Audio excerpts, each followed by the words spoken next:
Civil supplies మీద నువ్వు review పెట్టుకోయా, meeting పెట్టుకోయా అంటే ఆయన సినిమా టికెట్ల మీద రివ్యూ మీటింగ్ పెడతాం. సివిల్ సప్లైస్ మీద రివ్యూ పెట్టి బియ్యం మాఫియా అరకట్లయ్యా. రేషన్ డిపోల్లో ఒక బియ్యం ఇస్తా ఉన్నారు, కందిపప్పు ఇస్తారా, చింతపండు ఇస్తారా, ఇతర వస్తువులు ఏమి ఇవ్వట్లేదు. దాని మీద రివ్యూ పెట్టుకోయా అంటే సినిమా టికెట్ల మీద రివ్యూ పెడతా ఉన్నాడు ఆయన. నువ్వు పౌర సరఫరాల శాఖ మంత్రిగా పనికొస్తావో లేదో ఒకసారి ఆలోచించుకో. పౌర సరఫరాల శాఖ మంత్రిగా నీకు బుర్రా బుద్ధి ఏమని ఉందా?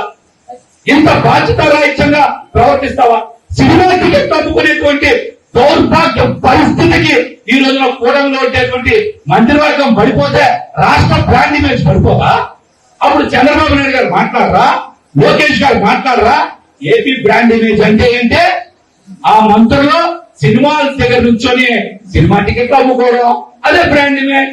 ఇంకొన్ని రోజులు పోతే పవన్ కళ్యాణ్ గారు చెప్పారని పార్కింగ్ లో సైకిల్కి వాళ్ళకి టోకెన్ కూడా ఇచ్చేలా ఉన్నారు జనసేన పార్టీలో ఎమ్మెల్యేలు.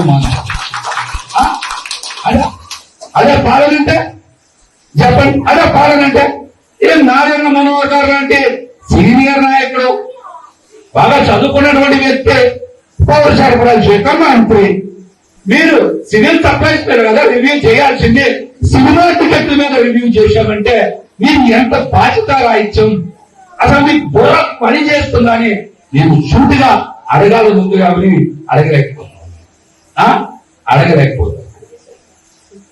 ఏంటి అసలు ఏంటి అసలు